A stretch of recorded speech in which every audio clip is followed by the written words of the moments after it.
Good morning. Good morning.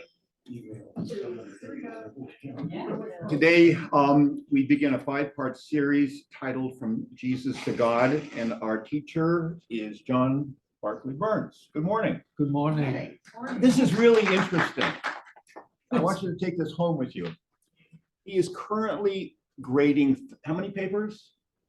For my sins, I'm grading 35 papers. And you know how papers are not written out anymore. They're all sent to him via a computer link. Really, this is a really interesting factoid. Because of AI, the university is considering going back to blue books.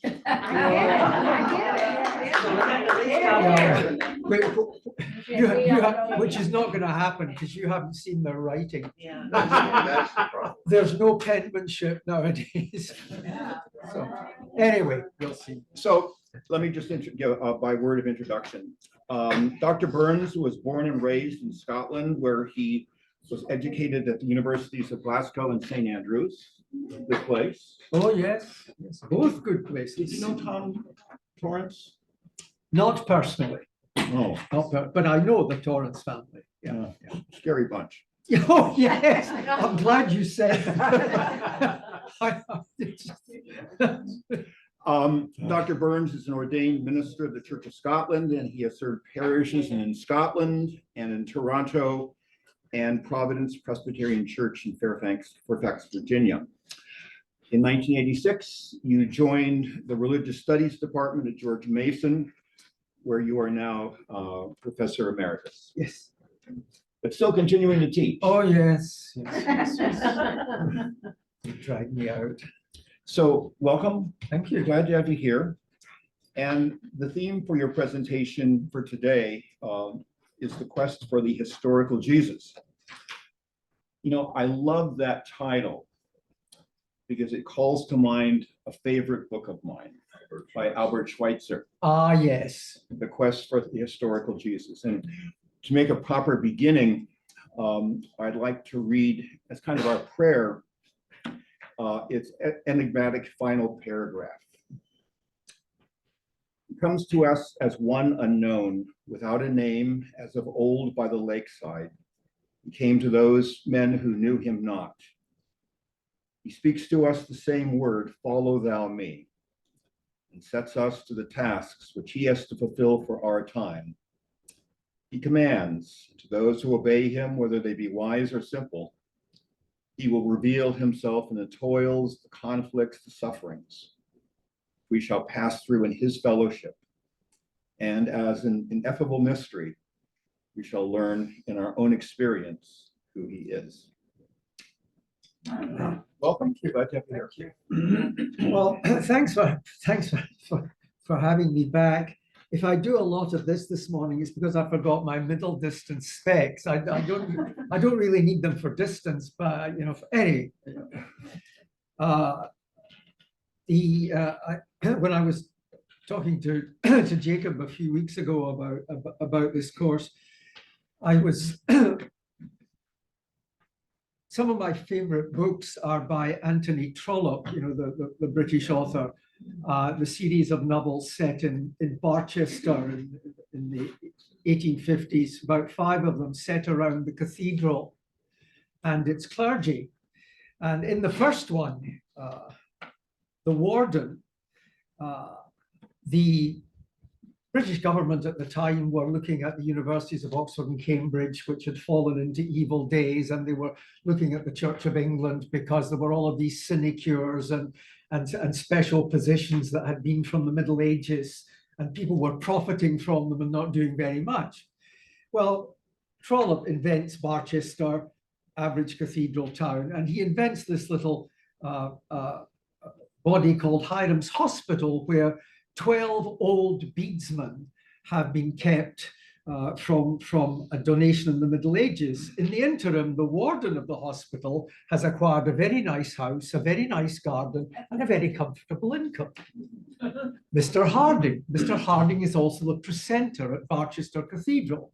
He's a widower with 2 daughters, one of whom is married to Archdeacon Grantley. And Archdeacon Grantley is the rector of Plumstead Episcopi and the son of the Bishop of Barchester. And he is a very powerful Church of England clergyman who puts the church first.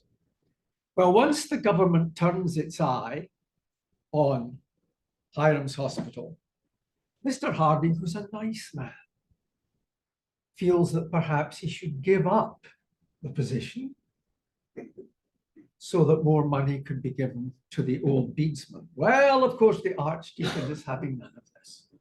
He and Mr. Harding, the BBC did a marvelous adaptation in 1972 with Nigel Hawthorne of The Madness of King George playing the Archdeacon. And the two of them are walking in the cathedral close, and Mr. Harding says, "But would not Jesus Christ have?" Interrupted by the Archdeacon, who says, "Why are you talking about Jesus Christ? You are merely confusing the issue." So I was telling Mr. Jacob, who has put the warden of Barchester Towers on his reading list. And so that is perhaps the theme of this. You know, why are you introducing Jesus Christ? You're merely confusing the issue. So two levels to this. This is the faith journey of the early church to about the year 400. And it's also a survey of all of the things that go into the presentation of Jesus that emerges by around the year 400, and that is accepted by the church as the kind of standard. We'll look at some of the interesting heresies, and which I'm always a bit dubious about calling heresies, because most of them still survive. I always say that most mainstream Protestants are Arians, and we'll see why as time goes on. This was taught, I created this as part of a graduate course years ago at Mason, a 600 level course. I cut it back for the talks that I give occasionally at Encore Learning, which is the university extension at the Arlington campus. I cut it back even further for us over the next 5 weeks. So if you feel you're getting too much information and I need to streamline, I just graded a paper where the young man felt that I needed to know absolutely everything we talked about just to make sure. So we'll try to avoid that. So the quest for the historical Jesus was one of the great movements of the 19th century. And it has kind of failed in a sense, despite the efforts of Schweitzer, because the Jesus that we meet in the Gospels is presented in a multi-layered way.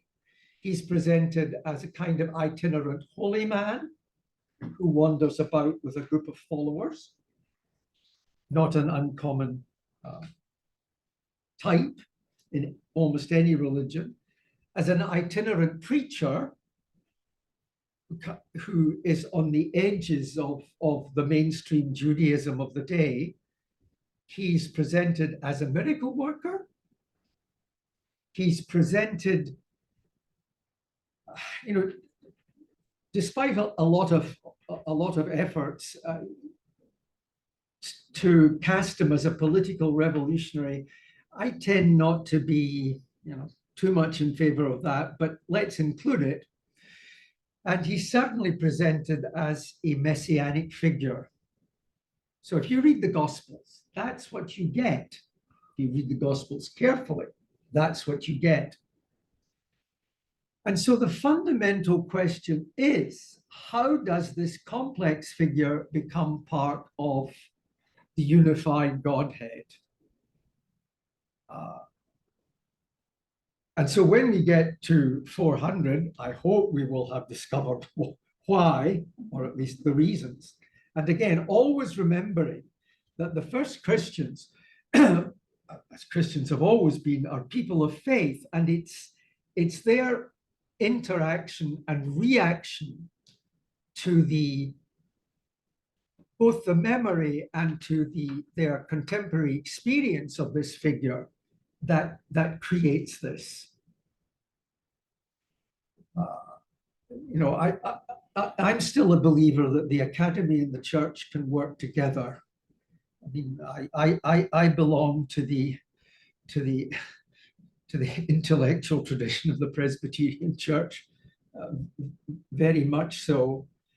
I remember my grandmother Barclay, to whom I was much devoted as a wee boy, and the small town we lived in, she spoke in the local, she's not a highly educated woman, but spoke in the local country dialect, and I hear her voice constantly in my head. And I used to sit beside her rather than my parents. And I remember one Sunday, it must have been about 10 or so, we had a visiting preacher, Dr. J. Robertson Buchanan, who had been a missionary in Israel in the days when we felt that we ought to convert the Jews, which I think we've gotten beyond.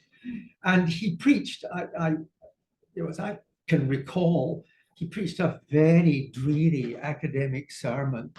And I said to Granny at the end of the service, "That was awfully boring, Granny." And I'm sure she didn't understand a word of it. Her response was, "A fine scholarly man."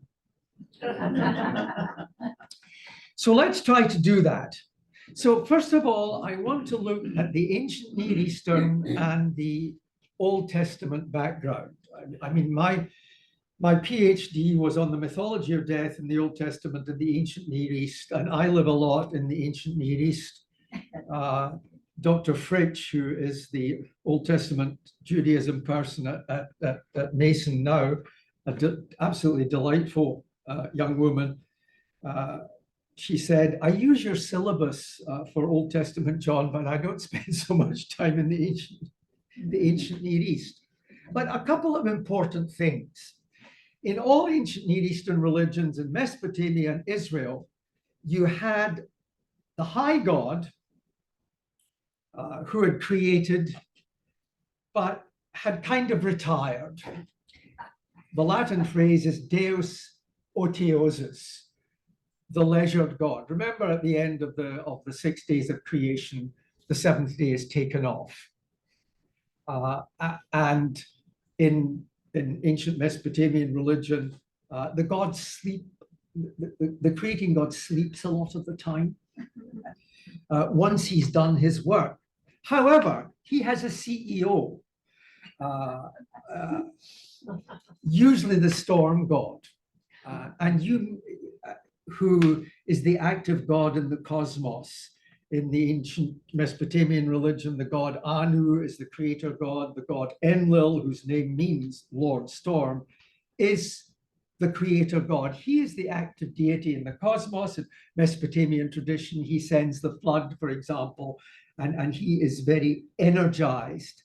And in the religion of ancient Canaan, which of course pops its head up quite frequently into the Old Testament, the creator god there is a god called El, whose name actually appears in so many names in the Old Testament, not to say Israel itself. But he too lives at the confluence of the cosmic ocean in a rather luxurious tent, where he doesn't do too much unless he's bothered. But his CEO is the god Baal, who of course appears in the Old Testament a lot. He is the active deity in the cosmos. So just think of that, two figures, high god and active deity, and that will come back. In the Old Testament itself, we have this slight confusion between the ancient Canaanite god who filters into the Old Testament, who's called either El, as in Nathaniel, Israel, etc., or at the beginning of Elhanan, at the beginning of names. And the deity Yahweh, who clearly comes from what is today the Negev desert, Midian, who is picked up by some of the ancestors of Israel on their way from Egypt. And when they settle on the west bank of the Jordan, the two deities are conflated. There's an odd passage in Deuteronomy 32, 8 through 9, which says, when El assigned the nations, when he divided up humans, he fixed the boundaries of the people according to the number of gods. Yahweh's inheritance was his people, Jacob, Israel, his fiefdom. But these deities conflate so that when we come into the Old Testament Hebrew Bible, we have one deity who is undivided, which of course makes Islam very happy. And of course makes Judaism continually happy. The second thing from the ancient Near East I want you to focus on just briefly is in the book of Psalms, there are references to creation stories other than the two stories in Genesis. In ancient Mesopotamian religion, the great creation epic, the Enuma Elish, talks about the creating God having to battle with the chaos monster, the cosmic chaos ocean, to bring order into the cosmos. And in certain of the Psalms, for example, Psalm 29, you have references to this myth, which clearly persisted in ancient Israel. So Psalm 29, for example, verses 1, 3, and 10, the voice of God is over the waters, which means the cosmic ocean. God sits on his throne over the flood, the Mabul, he is king forever. And in one or two other Psalms, you get this idea of the deity having quelled the cosmic ocean. You get it in Genesis at the very beginning of chapter 1. We're told that the wind of God ruffles the surface of the cosmic ocean. And so to be able to control the chaotic cosmic ocean that always threatened the cosmic order was one of the chief tasks of the storm god. So that very difficult story about Jesus walking on the water, the explanation is very simple. He's simply controlling the cosmic ocean. There's no need to fuss around and try to find explanations. And when he stills the storm in Mark 6, 45 through 52, it's this ancient myth that still filters down that if you are going to be active as a divinity, and remember, by the time the Gospels are being written, the process of Jesus on his way to God is underway. And so when he stills the storm in Mark 6, it's the early Christians attributing divinity to Jesus. I know myth is, it's become a negative word. And I always say to my students, mythology is not a negative word. The Greek word mythology means it means a truth. So all religions have myths because they all have truths that they believe in. So mythology is not a negative word. And it's the idea, amongst very conservative Christians, yes, the Hindus have myths and the Buddhists have myths and the Japanese have myths and Shinto religion. We don't. Well, of course you do. You can't have religion without mythic narrative that enshrines the truth of the religion. The other thing is that the kings in ancient Israel, like all kings in the ancient Near East, were often treated as agents of God. David, the first king, set the pattern. So at the time of their coronations, which would take place in the temple of the patron god, of course, in our case in Jerusalem. All temples were considered as the navel of the world, where the divine and the earthly points met. Same in ancient Egypt, same in ancient Mesopotamia, same in ancient Israel. And again, we find this in the Psalms, famously in Psalm 2 and verse 7, he, God, said to me, the king, you are my son. Today I have sired you. And this is an enthronement psalm from the Old Testament. It's the one that's quoted in the Gospels. You know, when Jesus comes out of the baptismal water, you are my son, today I have begotten you. The early Christians are quoting from this psalm. Kings and priests were routinely anointed, and so they were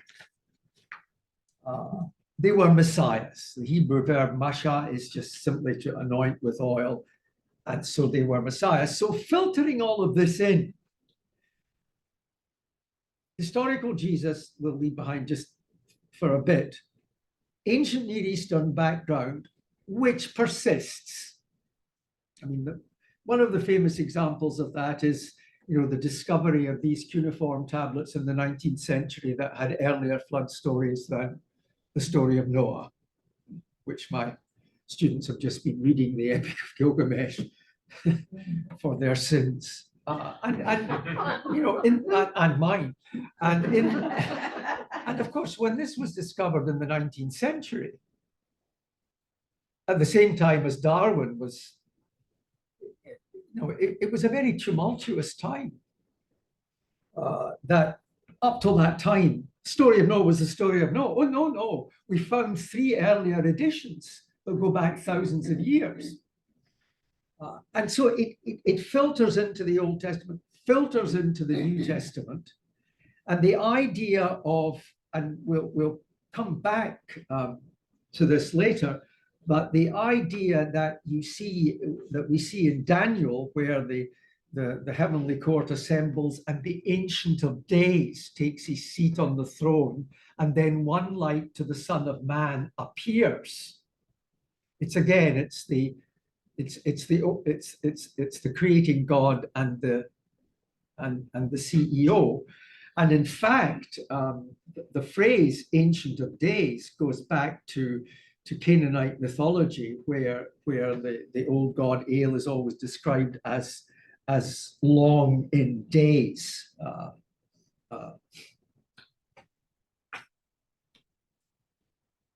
And then the controlling of the cosmos, the ability to control the cosmos, and the relationship of kings, you know, when Jesus becomes Messiah, relationship between kings and deity, which again persists. Her late Most Britannic Majesty passed away, and his present Britannic Majesty, King Charles III, was crowned in Westminster Abbey, one of the navels of the cosmos.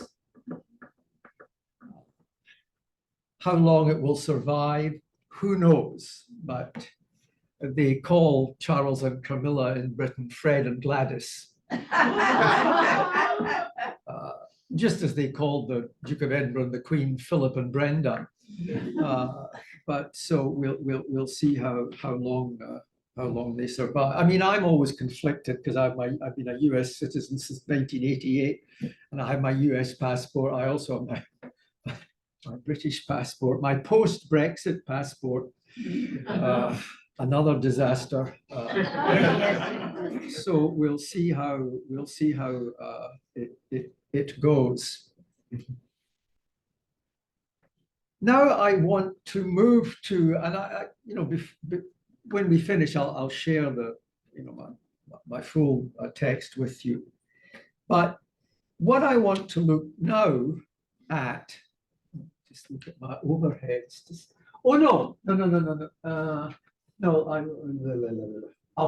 I'll do role of memory and tradition before we finish.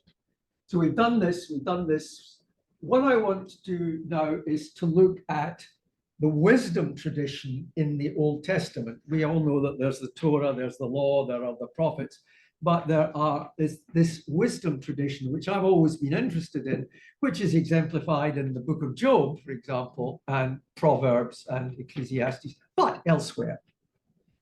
And my poor students have now started on the book of Job, which they are not going to be reading, bless their little hearts, in its entirety.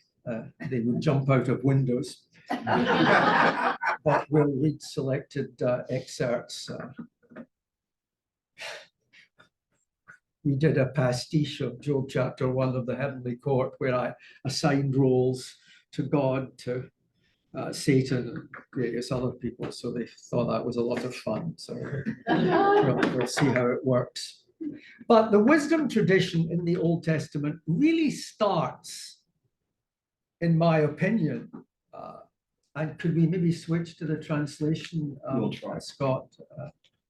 Well, yeah. And we can do it. Maybe go back to the whole thing. It's just that I need to judge time always through my first talk. You know, how much are we going to get done, or how much do we need to get done?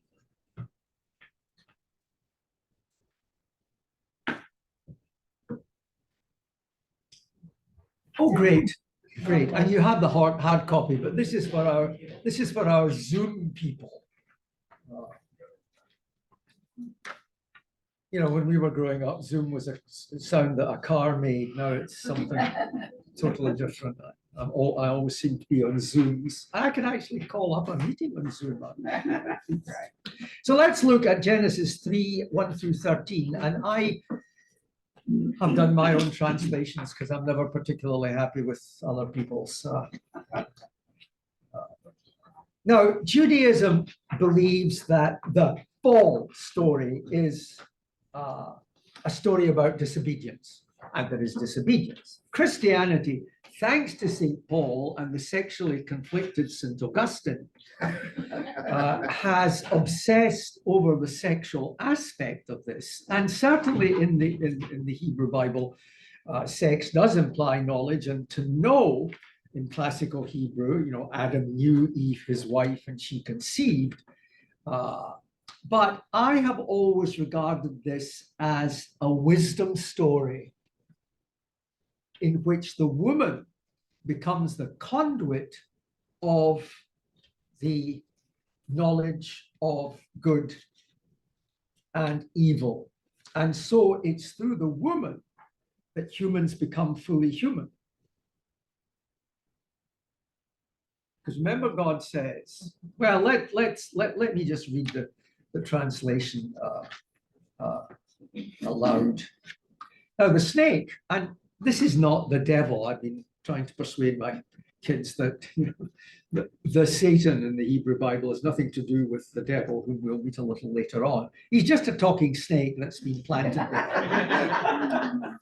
Now, the snake was craftier than all the wild animals which Yahweh Elohim, it's a combination of the two divine names, but just read God, had made. He said to the woman, "Did Elohim really tell you not to eat from all the trees in the garden?" The woman said to the snake, "We may eat from all the trees of the garden. However, Elohim has said, you shall not eat of the fruit of the tree that is betoch hagan, in the middle of the garden, nor shall you touch it, or mut tamut, you will surely die."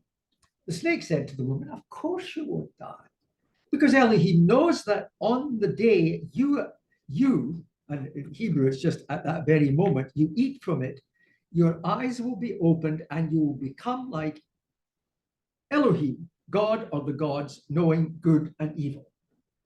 And at the end of the first creation story, when God says, you know, we'll make human beings in our own image, ultimate wisdom lies in the supernatural world.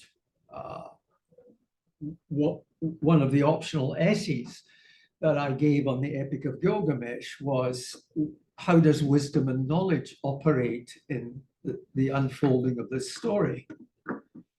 It was the most theoretical one that few of the kids opted to do, but it's there.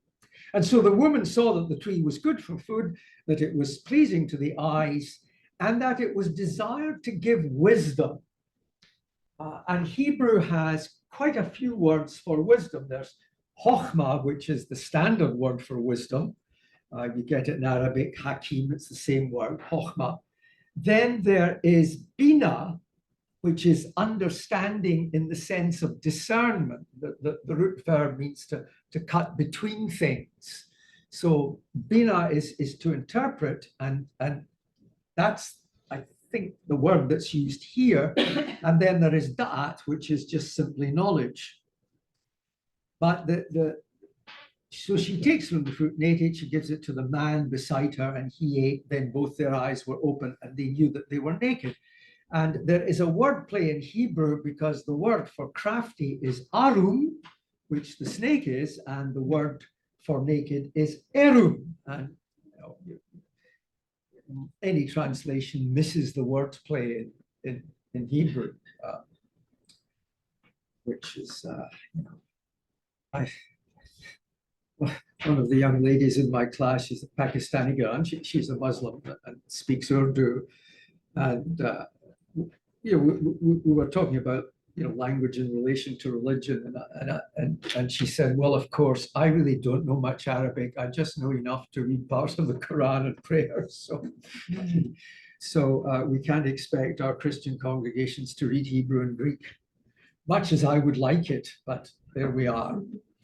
So that really is a wisdom story. The woman brings wisdom. It brings fullness of humanity. If we only knew good, we wouldn't be fully human. And so it's a story about becoming fully human. Yes, there is disobedience, and yes, there is an awareness of the good and bad sides of human sexuality. That's also there. But it's also a story of knowledge. And once you have all of this knowledge, there are consequences, which the chapter then goes on to relate. They're taken out of the garden in case they eat of the tree of life. And they get into the real world. And this is the beginning of a wisdom tradition that stretches through the entire Old Testament. In Hebrew, conceptual nouns are feminine, as they are in French. I don't know whether that is significant or not. In the book of Proverbs, there is a fascinating figure, and that we need to feed in to our narrative. In chapter 8, well, Proverbs is divided into two sections. There is Proverbs chapter 1 through 9, which is a series of discussions on cosmic wisdom. Then from 10 through the end of the chapter, I think it's 31, I can't remember, chapter 31, you have these, literally proverbs. Go to the ant, thou sluggard, consider her ways and be wise. And again, these proverbs are shared throughout the entire ancient Near East. You can pick up Egyptian lists of proverbs, Mesopotamia. It was an intellectual tradition. But 1 through 9 is quite different. It's a series of discussion on lady wisdom, or one of my professors used to refer to Dame Wisdom, which he felt that she'd just been given an award by the Queen, like Dame Maggie Smith and Dame Judi Dench. You can see where my interests lie. I'm a big fan of Maggie Smith, ever since I saw her in the prime of Miss Jean Brodie, which I watch whenever I can see it. Well, in chapter 8, verses 22 through 31, wisdom is seen as the firstborn of creation. Lady Wisdom will bring wisdom to people who ask her. There is a contrast in 1 through 9 with the lady who seduces the young man away from wisdom. and they're presented as opposing people. It's a fascinating set of chapters, which over the years I've done quite a lot of work on. But she offers to become the guide, the mentor, and the parent of the human race. It's a very positive statement. Her word in Greek, of course, is Sophia.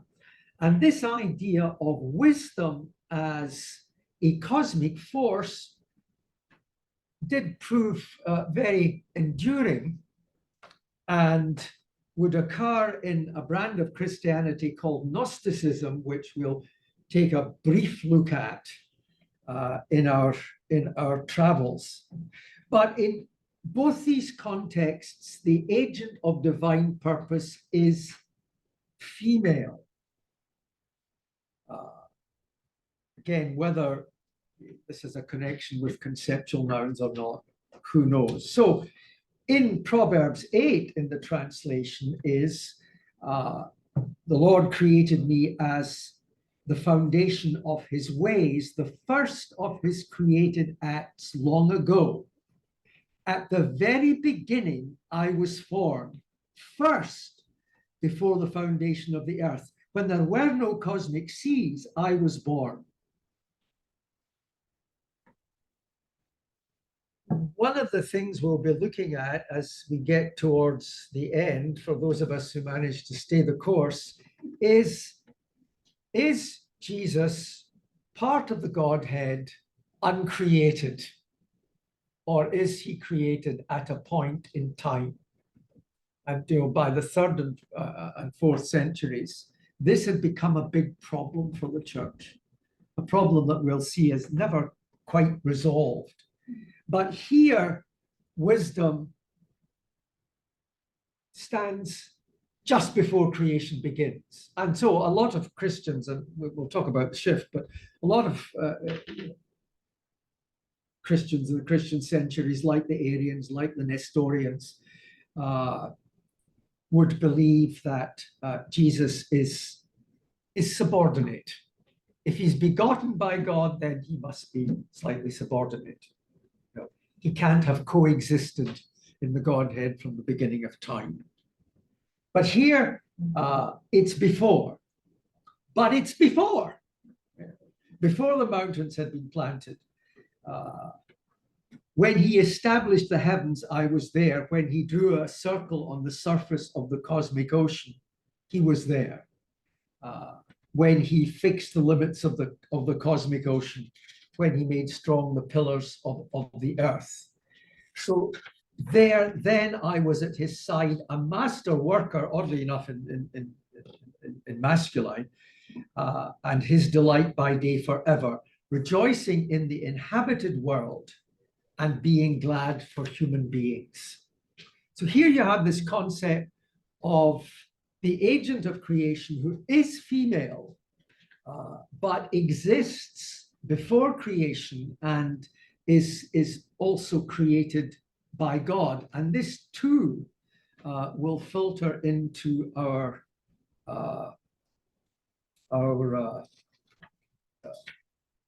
readings. Scott, can you go back to the headings, please, which I forgot to print off this morning.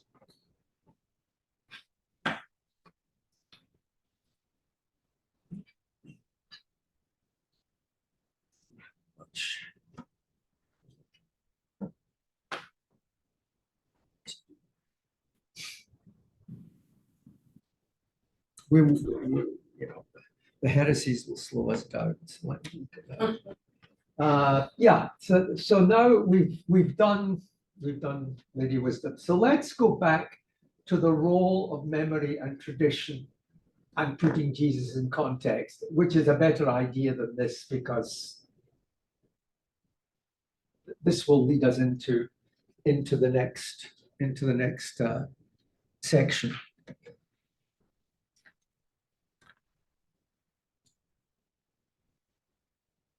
Jesus spoke Aramaic, Palestinian, Jewish Aramaic of his day.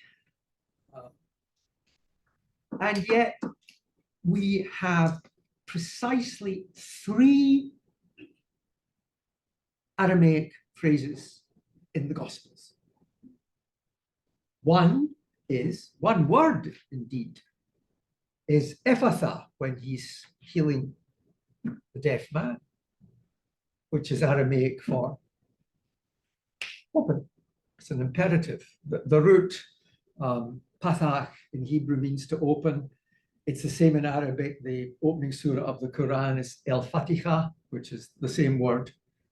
But that's all we hear. He puts his fingers in the deaf man's ear, miracle worker, and says, Ephatha, be opened. When he heals Jairus' daughter, he says, Talita kummi, little girl, get up. Again, the root for getting up or rising is the same in all Semitic languages. And then, of course, at the crucifixion, why you forsaken me? In one it's Hebrew, in one gospel is Hebrew, one it's in Aramaic. But these are the only original voices that we hear, because when the New Testament comes along, it's written in Greek. It's already in translation. And Greek is a very different construct. It's an Indo-European language of a very different construction. And so what we have to look at, and I am not a New Testament scholar, but New Testament scholars have to consider the role of memory and tradition. The Jesus followers spoke Aramaic, but when we meet them, they're speaking Greek. And so we have to rely, in a sense, on their early responses to Jesus, which are then transmitted to the expanding church. People are always slightly surprised to learn, and of course, Scott, I'm sure you know this already, ladies and gentlemen, certainly Scott knows that Paul's letters are all earlier than the Gospels. The earliest letter is the first letter to the Thessalonians, which is around 51. And one of the things about Paul's letters is that he displays absolutely no interest in the life of Jesus, as we'll see. Apart from the Last Supper and the resurrection, he has no interest. And so we rely on memory. So to use your own memories, how far back do you go? How many things do you remember? How many sayings do you remember? As in Ephatha and Talita Kumi. I don't hesitate to go back to my grandmother Barclay, who had a very dry sense of humor. The Scottish word is pocky.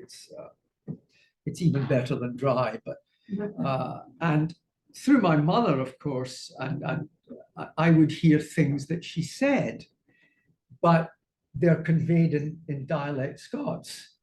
So the day my mother and father got married, my father was 6'3", a tall, lanky, sardonic Scotsman, and my mother was 5'2". And on the day of her wedding, my grandmother said to her in Scots, my mother was Margaret, but Peggy, we old Peggy, yeah, I said you didn't like wee men. You've got a big enough, you knew.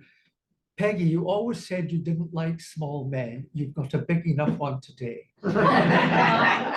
But I hear that in Scots.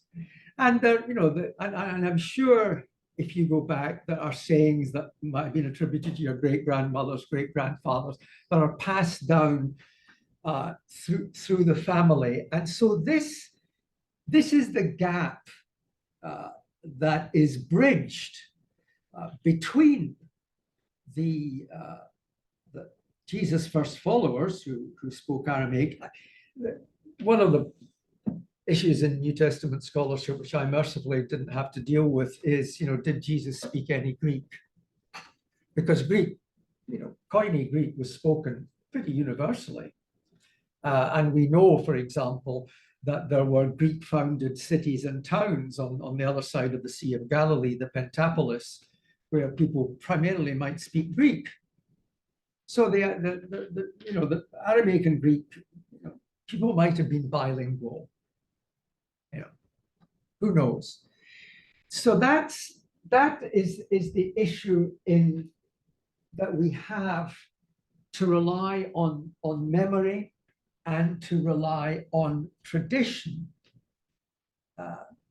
The Gospel of Mark, for example, is a gospel that you could easily translate it back into Aramaic, because its rhythm is all Arabic, Hebrew, Aramaic sentences begin with verbs, always. Verb, object, subject.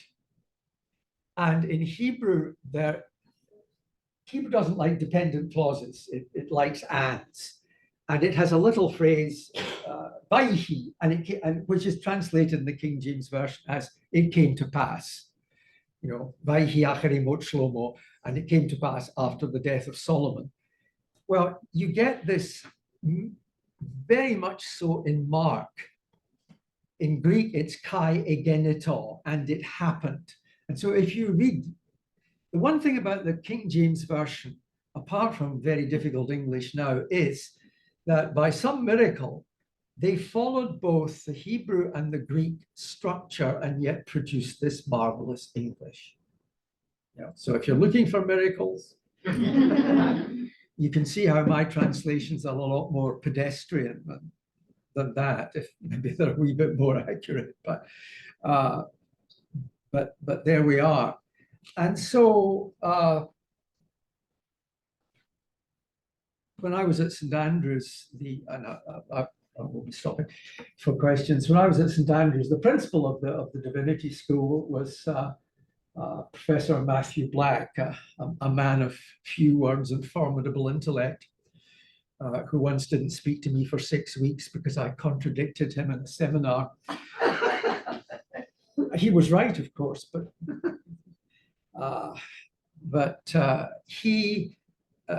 one of his great contributions to scholarship, which has long since fallen by the wayside, was an Aramaic approach to the Gospels and Acts. But in terms of Mark, there's clearly an Aramaic source behind it, whether spoken, whether written, it's there. Matthew is slightly better Greek. Luke and Acts are pretty decent Koine Greek. And of course, the Gospel of John, which is the outlier, as we'll see, is written in fairly good Koine Greek. But the Gospel of Mark gives us a hint that there is an Aramaic speaking tradition, or even some manuscripts that lie behind it. And so, in sum, the historical Jesus as presented in the Gospels, multi-layered personality, ancient Near Eastern Old Testament background we looked at, the wisdom tradition in the Old Testament that we'll come back to, and personified Lady Wisdom, Sophia in Greek, as the co-creatrix and agent of creation, and then the role of memory and tradition in response to Jesus. So we have kind of put it in context, and next week we'll start looking at the letters of Paul. Well, we'll look at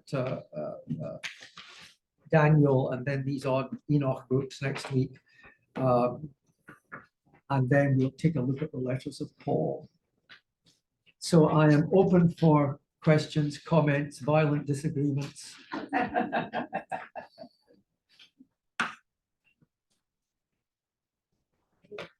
Yeah, there's a lot here.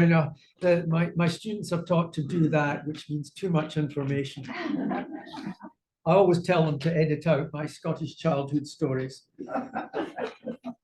Yes, ma'am. Well, why is it that this creation story in Proverbs is not taught in our Sunday schools? I'm just astounded. Well, I mean, it wasn't taught in Sunday school for me either, when I was growing up. And it's simply because in all religious traditions, there are things emerge that become dominant, like the two creation stories.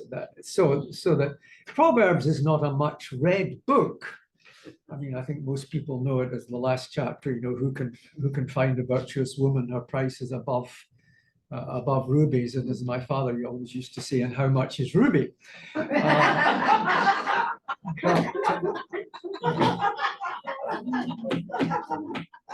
But again, the sort of Hebrew is missed there. Eshet Hayil, it's a woman of substance who can find it. Anyway, so that's my answer, that it's just not a book that's particularly studied. I mean, there's another creation story in Ezekiel where the man is set in a jeweled garden. I mean, the Old Testament is a long book. There's a lot of stuff in it. Yes. I was surprised. I've never thought of just Genesis as part of the wisdom literature. Yes. Well, and I've never heard that thought expressed either. Well, I'm not sure that it's original to me. It's not a popular or much, expanded idea. It does make sense, and it puts a whole different light on the story. Yeah. I mean, there's a touch of Pandora's box about it. Yeah. But no, I was always, well, because of Jewish tradition of disobedience, and they don't consider the sexual aspects of it at all. It's just disobedience.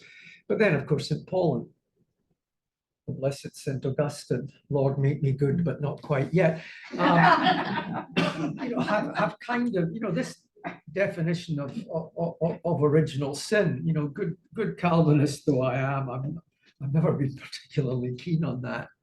And so and given some of the work that I did on wisdom and Proverbs, some articles I wrote, that I connected it with Genesis, with the story of Genesis, which is a wisdom story. Do we know as much as as much as the gods do, or God does? Dr. Burns, tell us about the kind of mind that holds all this material together. That that we have two Genesis stories and the wisdom story of Genesis, and it's all out there. Many names for God. This very sort of rich picture. Well, I'm no sociologist, but there's the idea of cultural diffusion. For example, in the Middle Ages, before the foundation of St. Andrews in 1411 and Glasgow in 1451, Scots students did not study at Oxford or Cambridge because Scotland and England were usually at war. And so they traveled to Paris, where there was a Scots college, to Bologna, to Padua. And as I say to my students, people traveled in the ancient world and in the medieval world. It just took them longer.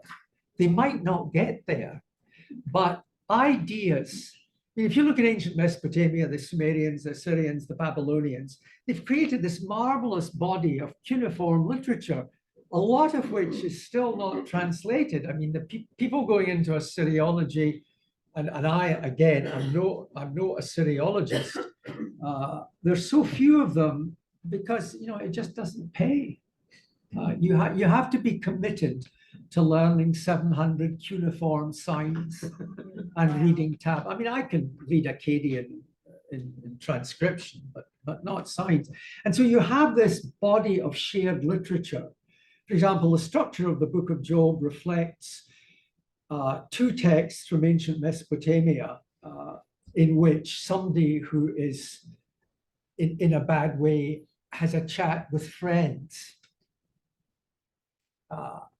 Job is not directly dependent on this, But the scholarly idea that you create a debate where you can debate something important like God's justice is around. And this is going on over thousands of years. And so there's a scholarly diffusion and a scholarly connection with tradition. How much is written in ancient Israel is difficult because we just don't find stuff. I mean, apart from the Dead Sea Scrolls, we find occasional small inscriptions, but it's the damp climate. Egypt was lucky because it was dry and papyruses were preserved. Alas, Egypt is getting damper by the day, but there we are. And of course, the baked clay cuneiform tablets. They've just found another one somewhere that, for example, the Epic of Gilgamesh in 2014, they discovered a tablet. It's published by Andrew George from the School of Oriental and African Studies in London. A tablet at the beginning of where Gilgamesh and Enkidu reach the cedar forest, where they're going to slay the cedar forest guardian. But this tablet describes the forest, which we had never had, with the animals in it, the sound of chirping bird, the scents of the cedar trees. And so you add this to the Epic of Gilgamesh, and of course, the Hebrew Bible is much more sophisticated than a lot of these mythic traditions, but its reflection over a long period, and scholars traveled. Those of you who suffered through the Babylonian exile last January, which always seems kind of like last week, but when the Jews in Mesopotamia, in Babylon, would be exposed to Mesopotamian traditions. The Tower of Babel is the great step tower of the ziggurat in Babylon. And I believe that Job, not all scholars believe this, but I believe that Job, for example, was written in Babylon. So that's my answer to that. Yes, prove. I have a question. I'm not sure if my English is this woman of wisdom who was there before time. Mhm. Was that from some ancient religion? No. The association of wisdom with the gods in a polytheistic society, and certainly with the goddesses, would be there. Minoan iconography from Crete and some Canaanite iconography, there is a female goddess who wears a flounced skirt and she's holding two snakes. And so you have the snake that tempts the woman to wisdom. Snakes were represented as clever. And you have the goddess holding a couple of, if you Google that, you'll see Minoan goddess, you'll see this woman with a flounced skirt and holding two snakes. So there's just, a lot of stuff is But done. you said she was there before time, before the earth was Yes. made. Would that be where maybe our God came from, there before time? Made the earth? No. God is. How do the gods come into being?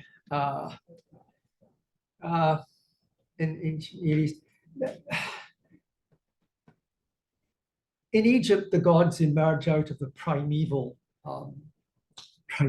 mud. In Mesopotamia, they're just there. The deities are just there, and of course, as we have developed, Christian, Jewish, and Islamic theology, God just is if you want a Stephen Hawking analogy, God is pre-Big Bang. Thank you with that. Thank you.